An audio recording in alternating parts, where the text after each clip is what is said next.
Hey bees, I'm Marie from Humblebee and Me, and today we're going to take another look at some of the makeup from my upcoming book, Make It Up.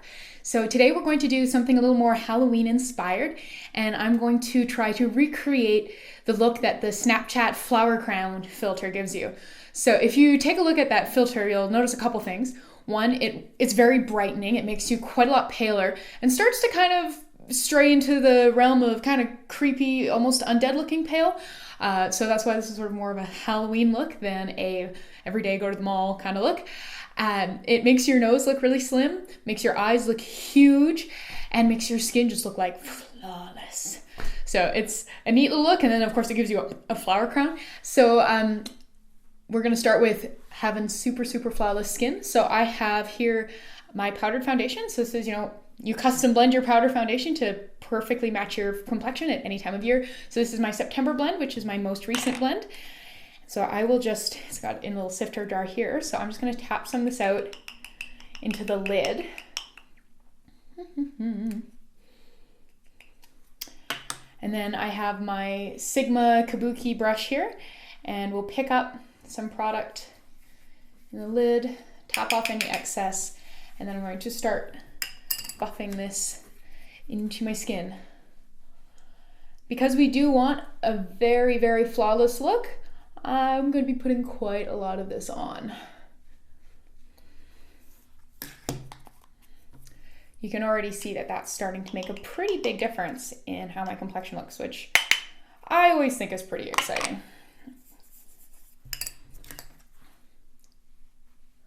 So I always start from the center of my face and then shear it out towards the edge.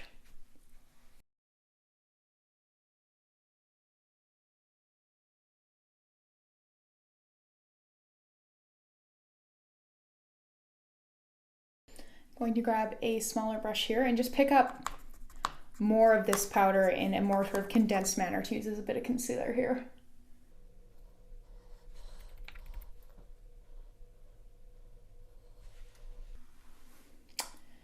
So that's looking pretty flawless to me, knowing that of course I'm actually going to go in with more foundation and keep working this up. So before I do that, I'm actually going to do a wee spritz of some rose water here. So this is a tip that I picked up from Wayne Goss, who's a professional makeup artist, and he does YouTube videos of makeup. It's a little roses. And his tip is basically, when you're putting on lots of mineral makeup, make sure you do some spritzes of rose water in between layers of rose water with glycerin so that you don't end up with a really cakey looking face, and it helps the makeup continue to look like not makeup but skin. So now I'm going to start paling myself up. So step one, this is going to increase the perfect look and also going to help ease me into looking paler without looking too dead. This is just my mineral makeup blend from January, so it's even paler than the one that I was currently using, so it'll blend in really well because it's really just still my skin tone, but it's just a good way to start lightening up the blend. So I'm just working some into my kabuki brush here from the lid of the sifter jar, and I'm going to kind of do the center of my face paler, and that way we'll kind of blend it into the edge, and it should look pale but not like, oh gosh. All right. Start to channel my inner Mary from Downton Abbey, which I think most people would argue is not really that inner for me. That's pretty close to the surface for me. Other than, I like to think I'm a little nicer than she is. I don't know. She does have a way better wardrobe than I do, though.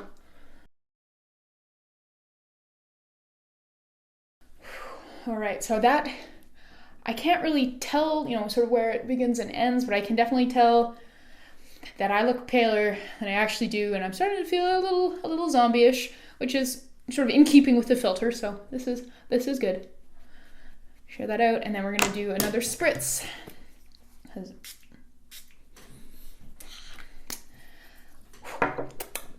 actually tastes quite sweet from the glycerin in it. Okay, so we're gonna put our mineral makeups aside, and we're going to move on to some other powders. So today's look is all powdery instead of creamy. So I've got my fairy dust highlighting powder here, and so this is just like a bright white highlighting powder. If you have darker skin, if you've got like sort of some hue to your skin and some warmth, I wouldn't really recommend using this because this is going to make you look really ashy. But I have my gold dust highlighting powder, and so this is much better for people with proper, with some color in their complexion, women of color, etc., people with a tan. So I have this cute little brush here. I got this from TKB Trading, and I will admit that I bought it entirely because it has squirrel hair in it. And who hasn't, wanted to cuddle a squirrel? So this is about as close as I'm ever going to get. I'm going to be able to biff my face with a squirrel. So powder, pick some of that up, dust some of that off. And again, so I'm mostly doing the center of my face. I'm going to be focusing on areas where you would actually have a highlight, but I'm going to be using this to sort of do an overall lightening effect.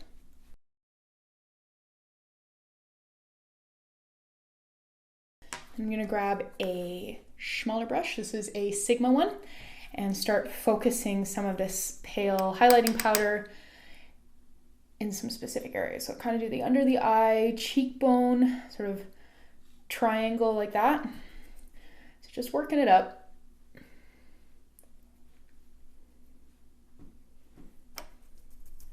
There's one side done and one side not. And do the other side.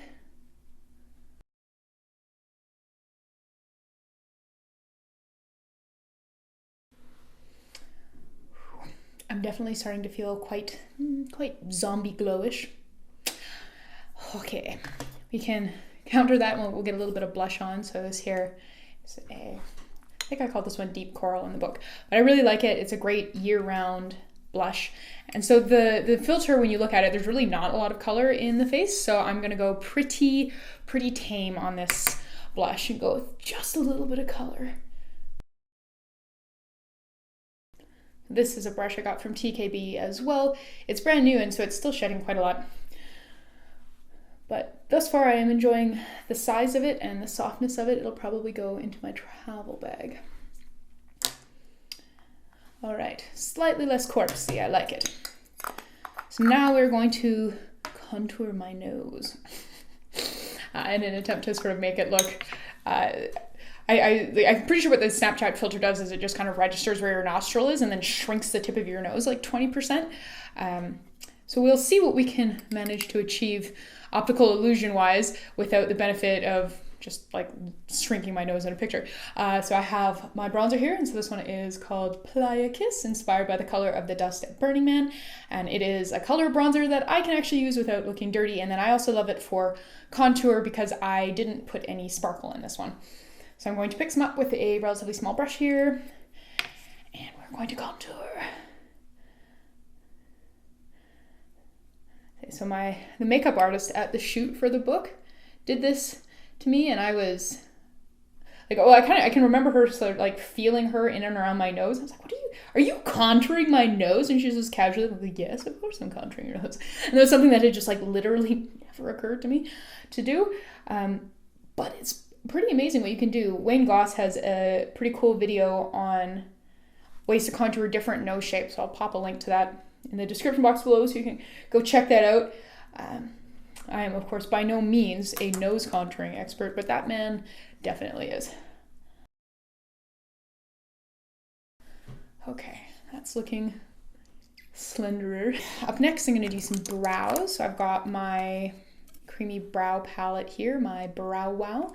And so I'm going to do a blend of the two darkest shades here. And pick them up with this little brush. So this is an e.l.f. brush, and grab it with a little diagonal end here.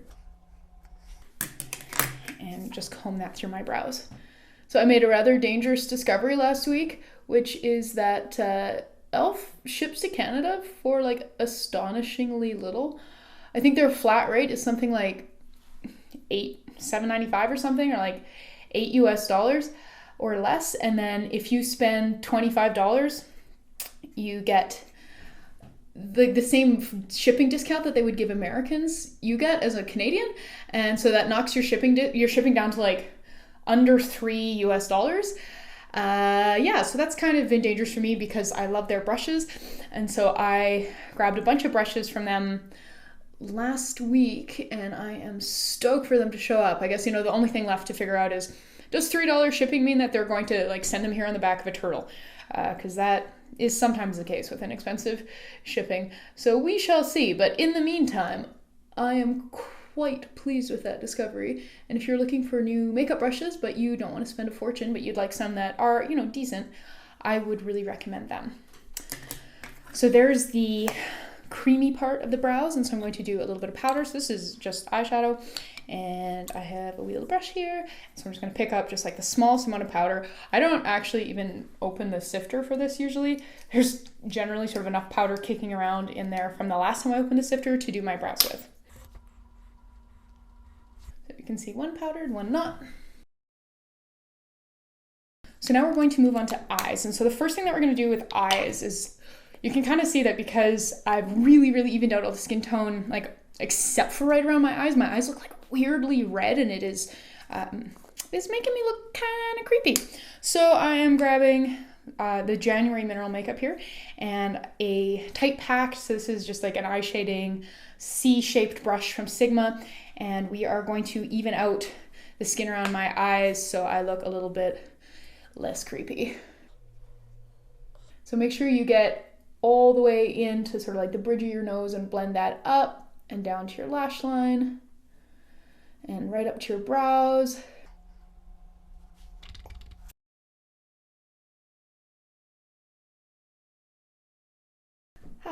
Now I look really pale everywhere. Parfait. And a little primer powder dusting here. This is primer powder from the book, and it's just a super simple translucent dusting powder that is really absorbent and helps our eye makeup stay in place. So just pick some of it up in this little brush, and this is another one from TKB. I'm just kind of just over there. And we are ready to start with some eyeshadow. So with the eyeshadow, I'm going to be sort of sculpting, highlighting the eyes a little bit to make them look bigger.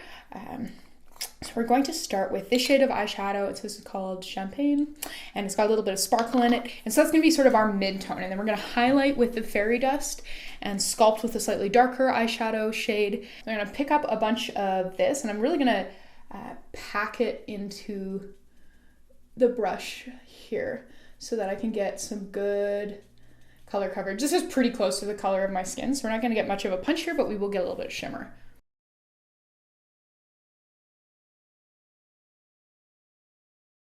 So now for a bit of fairy dust, I'm going to put this in the middle of my lid to really sort of bring the center of the eyeball forward, so it makes it look bigger.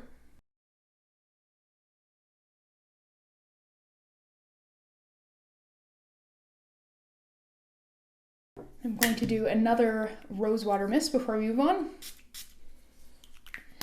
So now I have this eyeshadow. So this is a pretty fair brown. I would usually use something like this for my eyes, but because I've made myself intentionally so much paler, I'm staying away from this for my eyes because it's just a little darker than I want and going something a little bit lighter. So we're gonna pick some of that up. Here we go.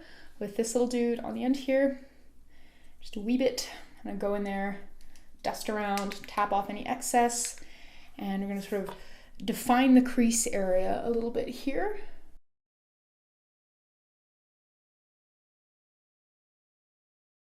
And then to help with that illusion of having larger eyes, we're going to sort of fake a new bottom for my eyes, and you're gonna be looking at this and you're gonna say, Marie, you are putting bags under your eyes. That's really sort of seems counterintuitive. And I promise you, I thought exactly the same thing the first time I tried this, but when you kind of pull it all together, it actually works remarkably well, so bear with me.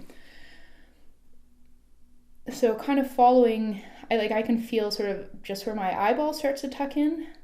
So just putting a little bit of that in there and kind of bringing it up to meet with that crease blend, and then we'll blend that in. Like, we just want it to be really subtle. We want it to basically just kind of look like a shadow under your eyes that was caused by your beautifully Disney-esque large eyeballs, as opposed to lack of sleep, basically.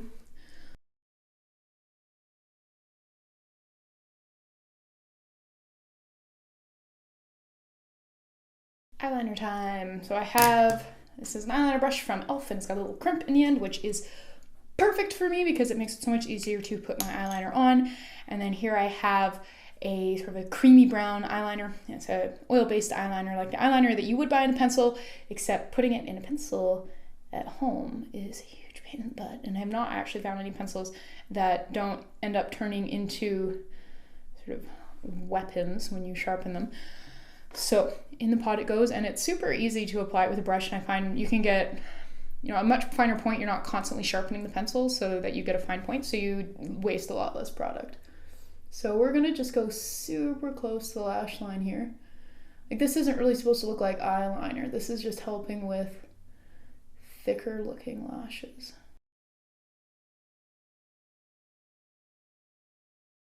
If your eyes are really close together, don't come down in here. But if they are not, or sort of average space apart, go right down into the tear duct. Just don't tight line, don't go like into the water line with this product, at least, because it is not waterproof and it will run into your eyes, and you won't like that very much.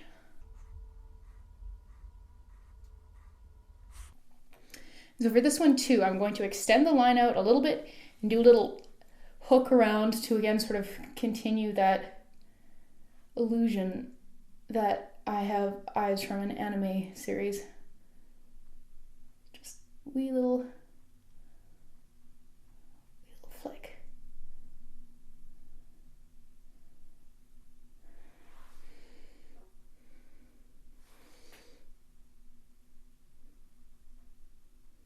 So it's sort of like an upside down cat eye. When you have a cat eye, you follow your lower lash line like up that way. But for this, we are following our upper lash line down a little bit and then hooking it in just a wee bit. And so this is, part of the reason you want to make sure you're using brown eyeliner and not black, unless obviously your complexion is quite a lot darker than mine, so that you don't just, so that it actually looks more like an optical illusion than some sort of avant-garde black eyeliner. I'm gonna blend that a little bit, soften it out. Obviously, eyelashes are a huge part of making your eyes look huge, so we're going to start by curling these bad boys.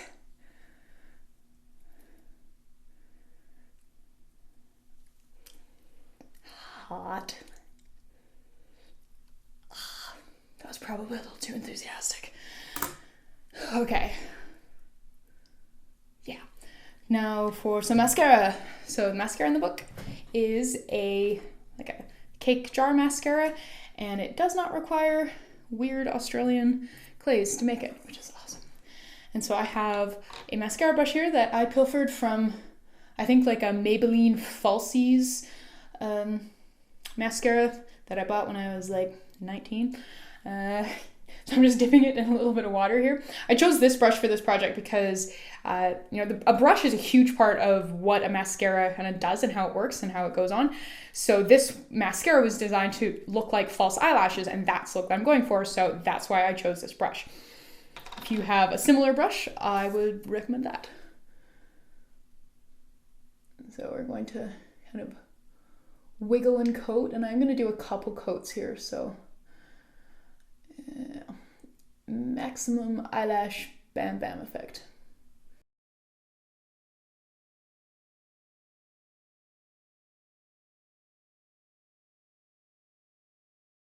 And for the bottom lashes, I'm just aiming for the kind of the ends of the lashes rather than root to tip.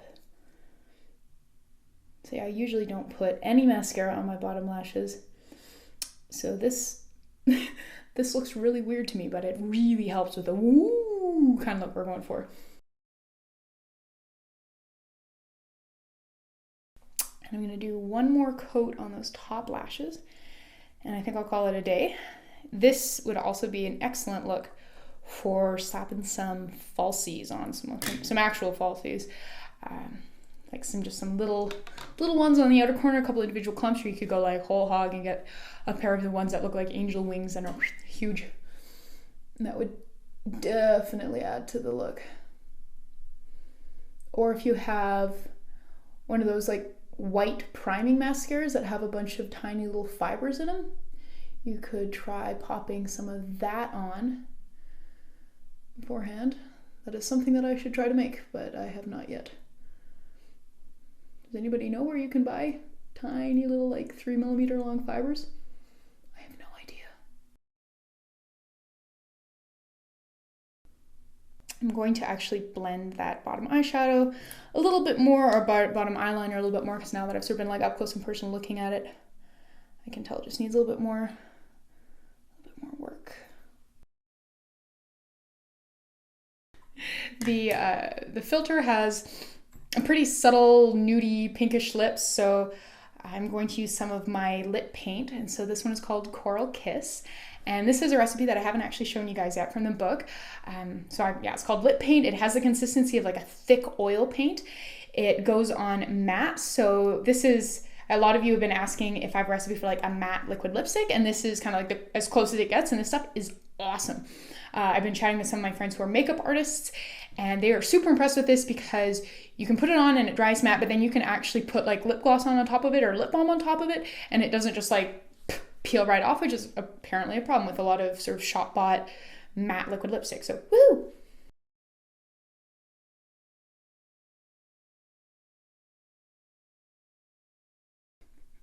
Okay, so this actually isn't in the book. This is something that I'm working on right now, which is sort of my own DIY version of, if you've seen them, maybe at Sephora, the Cover FX customizing drops.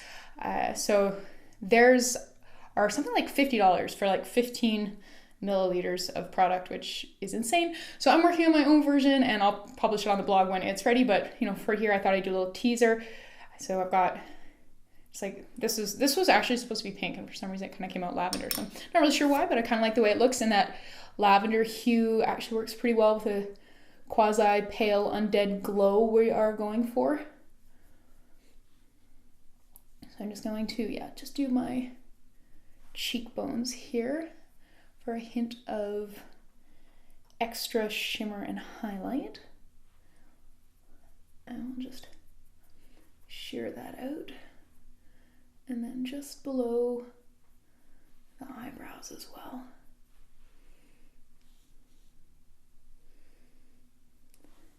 I can definitely see why the original is packaged in a dropper bottle. That's a way better choice than this, but I find these little cups, they kind of end up being my tester packaging for a lot of things, because it's easy to make everything just like right in here and stir it right in there. So we'll finish up with a bit of setting powder. Got my bunny bum brush from Sigma. That is not what they call it, but and then just like setting powder. This stuff looks white, but it goes on translucent, transparent on every skin tone I've tried it on, which is, you know, a lot more than just mine. And so I just kind of like to boop boop. And because this is a totally powdered makeup look, I'm not being really aggressive with this powder because I don't really need a lot of powder with a powdered look, because my skin is already sort of on the drier side, and in Calgary here, the moisture has just started to just like plummet out of the air, and so it's quite a lot colder and drier than I would like it to be, so I don't need a lot of powder.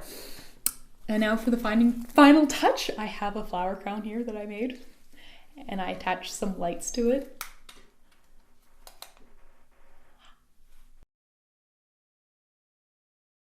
So there we go. There's the finished Snapchat flower crown filter look with makeup and no Snapchat. I might actually go Snapchat myself with that filter with this look on, just to be a little meta. Anyhow, thank you so much for watching. Please subscribe and check the description box below for the links to sort of all the different brushes that I used, and for the pre-order page so you can sign up to pre-order my book.